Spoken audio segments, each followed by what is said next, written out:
නෙමේ මල්ලි අවුරුදු 100ක් හිටියත් වැඩක් බනම තවම පරණ කුණුම හරනවා නම් පිටෝ ගිනේ මේ දැන් ඉන්නේ රියල් අන්තරසා නමක් නැද්ද කාට නමක් දෙන්නේ මං ආවේ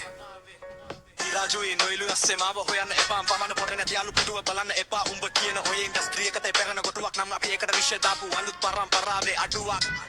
පිල්ගෙවන්න රනිල් ඕන නැහැම මගේම රාජෙක් මුත්තය දැම්මේ දඟන මං ඉන්නේ ස්ටම් එකේ මැද චමුදිත රැප් කරුත් උඹට ඉන්න වෙන්නේ නිරෝධායනේ මගේ වචන සැර වැඩින ඵලය සන්නස් කළ ගාවට ආයේ නමක් නැති වුණ අටකම නැහැ කියනවා ඒ වුණාට උඹේ ගැම මගේ ගාව දිය වෙනවා වැඩි හිටි ඔටු වංගේ ඔටු නඩ පළුතුයි අලුත්ගේ සද්ද උඹලගේ කන්න ගුළුයි නමක් නැති වුණ අටකමක් නැහැ කියනවා ඒ වුණාට උඹේ ගැම මගේ ගාව දිය වෙනවා වැඩි හිටි ඔටු වංගේ ඔටු නඩ පළුතුයි අලුත්ගේ සද්දට උඹලගේ කන්න ගුළුයි අලුත්ගේ සද්දට උඹලගේ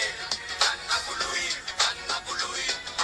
යුරෙනිට පුටුවක් තියන කලින් බලපන් උඹ ඉන්න තැන චන්දිමාල්ගේ සතට වඩා මගේ වචනේ වටිනකම දැන මල්ලිත් ගහද්දි චංචලාට නෙමෙයි යන්නේ දැන් උඹේ පරණ රයම් පළද හිනා යනවා මල්ලි දැන් මඩුව රයිම් කරනවා නම් නංගිත් එක්ක සෙල්ලම් කරපන් අමර දේව ලෙජන්ඩ් කෙන උඹේ නම එකට ගාවන්න එපා මොඩයන් අනුයි කනුයි කරපු එක උඹට තෝසම එකක් වුණාට උඹ කරන්නේ රැප් මෙරි ලංකාවටම තියෙන ශාපයක් වගේ ඒක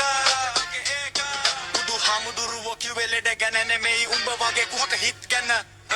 නමක් නැහැ කිව්වරද නමක් ඇදිලා ඇතිනේ මීට පස්සේ බිට්ටෝ පින්ගේ නගන්නේ නැතුව වැඩක් කරලා පෙන්වපන් මුත්තා නමක් නැති වුණාට නමක් නැහැ කියනවා